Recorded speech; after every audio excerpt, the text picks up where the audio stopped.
Praise the lord. దేవునికి స్తోత్రం కలుగును గాక. ప్రియమైన సోదరి సోదరులారా, ఈరోజు 37వ రోజు శిల్వ ధ్యానంలో దేవుడు మనల్ని ఎంతగానో ప్రేమించి నడిపించిన విధానం కొరకై దేవుని స్తుతిస్తూ ఈరోజు వాక్య సందేశంలో వెళ్ళకన్నా ముందు ఒక చిన్న ప్రార్థన చేసుకుందాం. మమ్మల్ని అతి మిక్కిలిగా ప్రేమించిన దేవానికి వేలాది స్తోత్రం ప్రభా. గడిచిన కాలమంతా మమ్మల్ని కాచి కాపాడి ఒక 36 రోజులు ప్రభు శిలువ ధ్యానంలో మమ్మల్ని నడిపించిన విధానం కొరకే నీకు వేలాది స్తోత్రం రజా. అదే రీతిగా ప్రభు ఈ యొక్క 37వ రోజు శిలువ ధ్యానంలో ప్రభు మమ్మల్ని నడిపించిన విధానం కొరకే నీకు వేలాది స్తోత్రం. సకల మహిమ మీకే చెందేలాగున యేసయ్య పరిశుద్ధ నామం అడిగి పెట్టుచున్నాను తండ్రి, ఆమేన్. ప్రియమైన సోదరి సోదరులారా, ఈరోజు 37వ రోజు శిలువ ధ్యానంలో మమ్మల్ని నడిపించిన విధానం కొరకే దేవుణ్ణి స్తుతిస్తూ ఈరోజు వాక్య సందేశము అంశము మానవుని సభలో దేవుని విచారణ. నిజంగా ఎంత బాధకరంగా ఎంత వింతగా ఉండే ఒక అంశము ఏముంటున్నదంటే మానవుని సభలో దేవుని విచారణ. అంటే దేవుడు ఎవరినైతే మానవులను సృష్టించుంటున్నాడో ఇలాంటి ఒక కాలము, ఇలాంటి ఒక దౌర్భాగ్య పరిస్థితి వస్తుందని నిజంగా దేవుడు ఇంకా అనుకున్నాడో లేదో తెలియదు. ఎందుకంటే దేవుడు ఎవరినైతే ఆ ఒక ఆది కాండంలో మనం చూసినట్లయితే ఆయన సృష్టిని చూసి ఆయన ఎంతగానో సంతోషించాడంట. ఎంత చక్కగా చేశాను నేను ఈ యొక్క సృష్టిని, అందులో మానవుని అన్నిటను కలుగును గాక అవును గాక అని మాటతో మాత్రమే ఆయన సృష్టించి మనిషిని మాత్రము ఆయన ఏం చేశాడంట, ప్రత్యేకించి ఆయన ఉండి ఆ ఒక మట్టి నుండి తయారు చేసి ఉంటున్నాడు.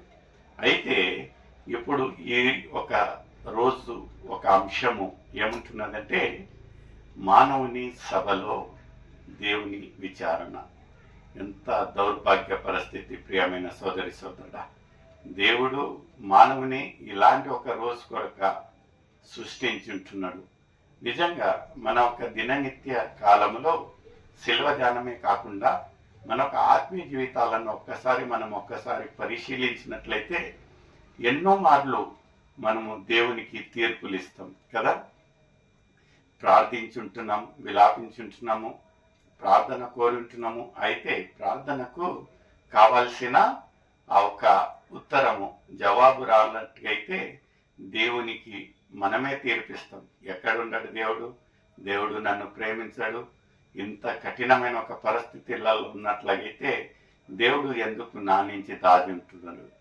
ఇక లేఖనాలలో ఈరోజు మత్తయి రాసిన సువార్త 26వ అధ్యాయము 57వ వచనం నుంచి మనము చదివి సహకరించండి.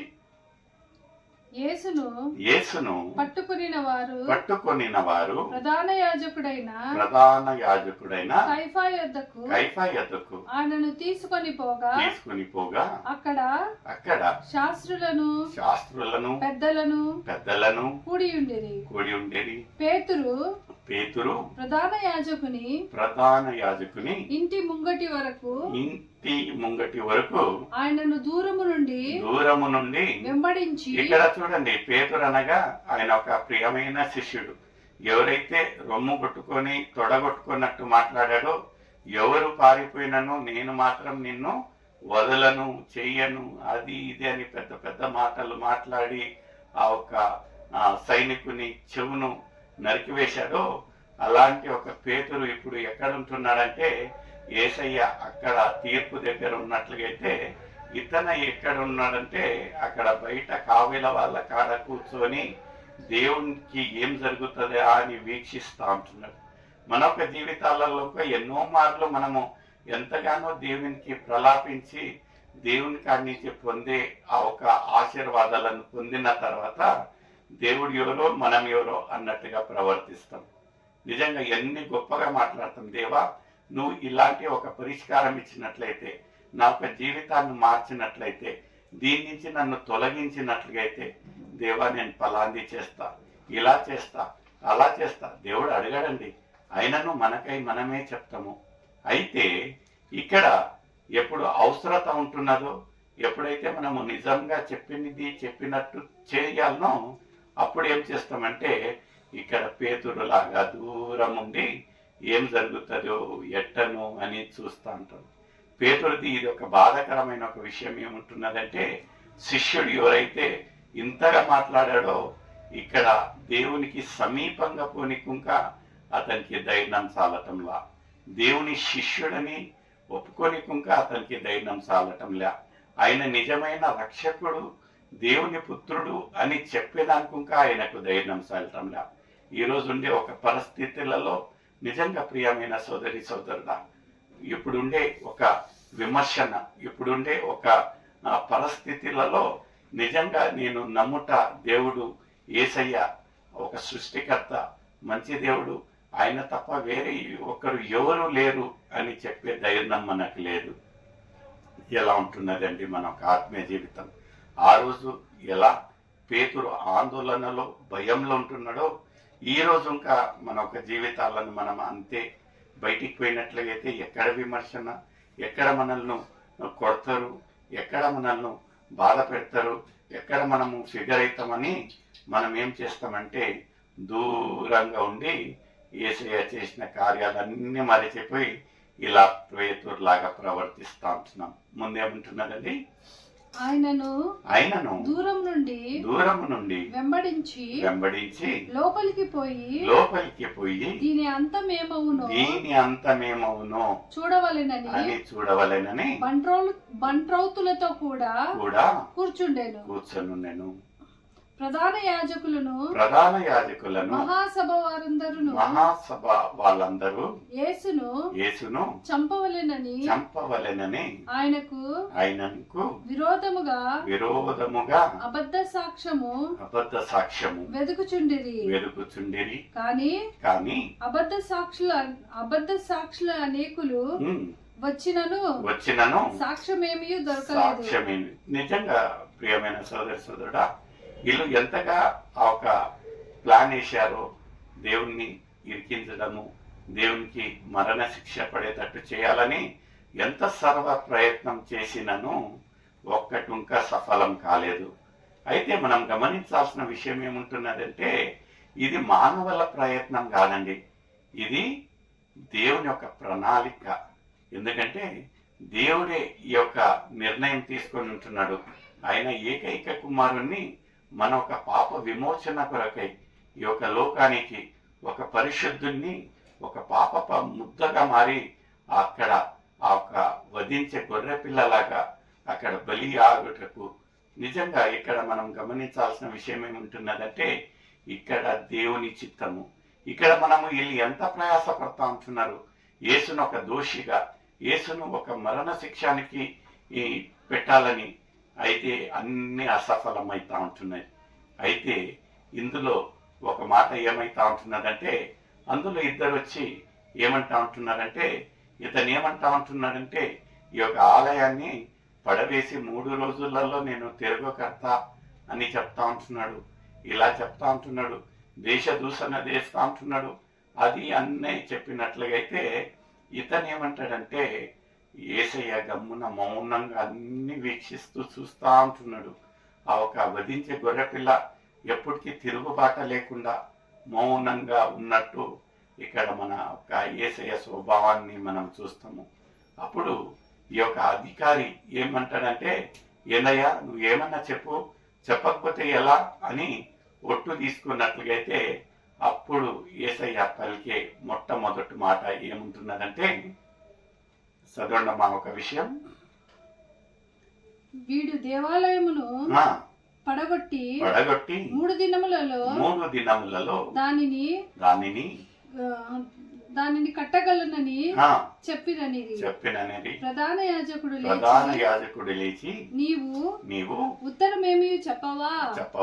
వీరు నీ మీద పలుకుచున్న సాక్ష్యమేమని అడుగగా యేసు ఊరకే ఉండెను.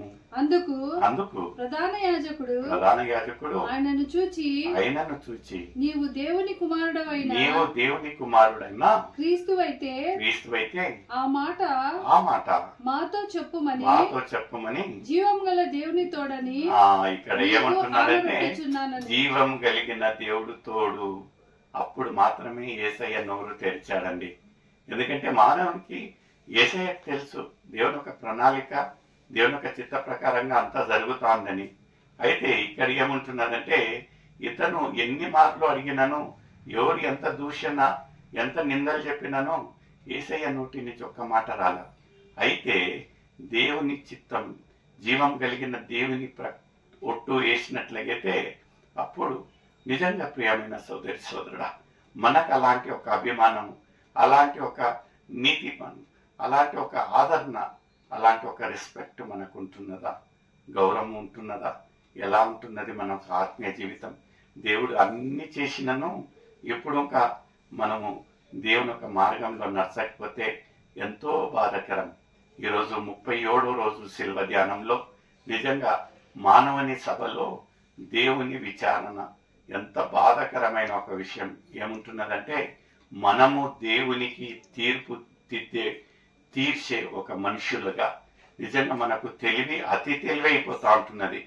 దేవుని మరిచిపోయి వ్యతిరేకించి లోకరీతిగా ఎన్నో విషయాలు దేవునికి హాస్యకరమైన క్రియలు చేస్తూ ఉంటున్నాం. నిజంగా ప్రియమైన సోదరుడా, మనం అలాంటి ఒక మనస్తత్వం ఉన్నట్లయితే, అలాంటి ఒక క్రియలు చేస్తూ ఉన్నట్లయితే ఇదే అనుకూలమైన సమయం, ఇదే రక్షణ దినంగా ఉంటున్నది. మనల్ని మనం మార్చుకుందాం, దేవుణ్ణి నిజంగా ఆయనను మన ఒక స్వంత రక్షకునిగా అంగీకరిస్తాం. May God bless you. Thank you.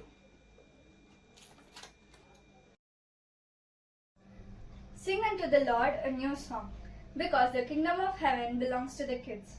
Praise the Lord. Greetings to you all in the matchless name of Lord Jesus Christ.